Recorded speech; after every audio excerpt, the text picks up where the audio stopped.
ये कहानी है एक लड़के की जो कि गांव में रहता था। वह लड़का बहुत ही भोला और मासूम था। वो किसी से ज्यादा बातचीत भी नहीं करता था। उसे सिर्फ अपनी काम से ही मतलब होता था।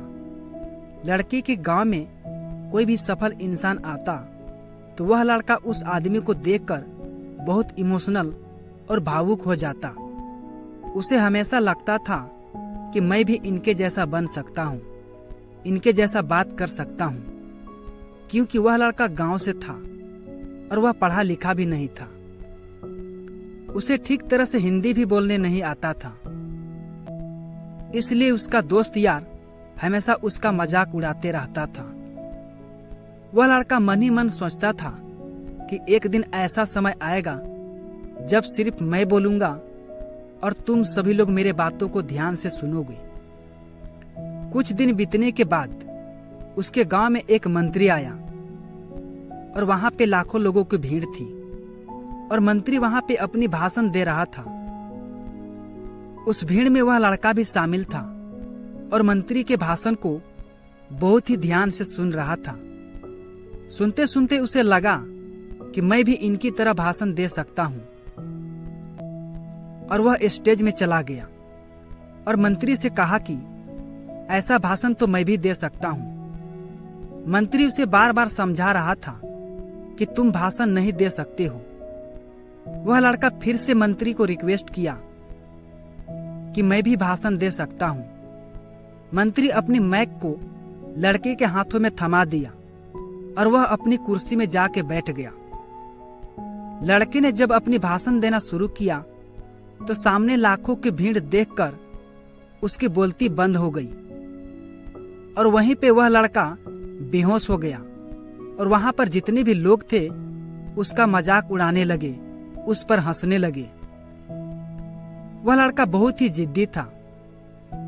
वह जो सोचता था उसे आज नहीं तो कल करके ही रहूंगा।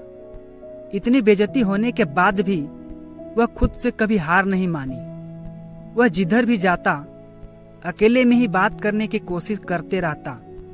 चाहे वह घूमने के लिए गया हो, चाहे वह भैंस चराने के लिए गया हो, वह जहां पर भी जाता और खुद से सोचता कि यहाँ पर लाखों लोग बैठे हुए हैं और मेरे बातों को लाखों लोग बड़े ध्यान से सुन रहे हैं। ये खुद से महसूस करता था और हमेशा खुद से बातें करता था।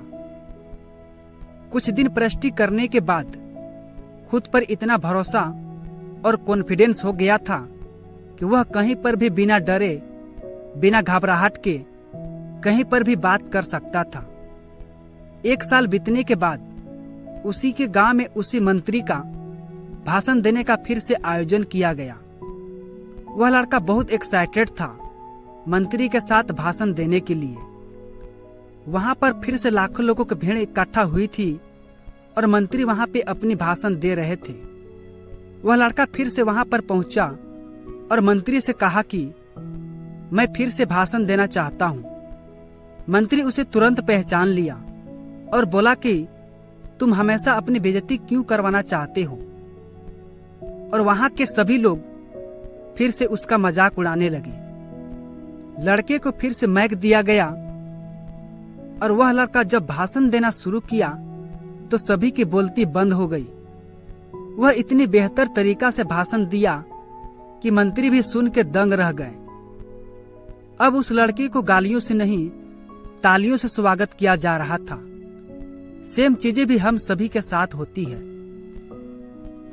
दोस्तों, इस कहानी से 3 बड़ी सीख मिलती है। पहली सीख यह है कि आप खुद को कभी हारा हुआ ना माने। अगर वह लड़का इतनी बेइज्जती होने के बाद खुद से हार मानकर बैठ जाता तो वह खुद को नहीं पहचान पाता कि मैं क्या नहीं कर सकता हूं और लोग उसके टैलेंट को नहीं जान पाते। एक कहावत है ना कि मैदान में खेलने वाला इंसान कभी हारता नहीं है, या तो जीतता है या फिर सीखता है। वह हारता तब है जब वो खेलना बंद कर देता है। और दूसरी सीख यह है कि कोई भी बड़ा काम एक दिन में कभी नहीं होता, लेकिन लगातार कोशिश करते रहेंगे तो वह काम एक दिन जरूर होता है। चाहे वो जीवन की कितनी भी डिफिकल्ट काम क्यों ना हो। तीसरी सीख यह है कि जितना बड़ा काम में परेशानी और बेइज्जती होती है, उतना ही बड़ा नाम, पैसा और इज्जत भी मिलता है। इसलिए बड़ी काम को करने के लिए बड़ी परेशानी से ना घबराएं। तो अगर आप इस कहानी को और भी लोगों तक पहुंचाना चाहते हैं तो इस वीडियो को लाइक करें, ताकि YouTube इस वीडियो को ज्यादा से ज्यादा लोगों तक भेज सके। और कहानी पसंद आई है तो हमारे चैनल को सब्सक्राइब जरूर कीजिए। फिर मिलता हूं अगली बार किसी और नई कहानियों के साथ। तब तक के लिए शुक्र करो, सब्र करो और जिंदगी में आगे बढ़ो। धन्यवाद।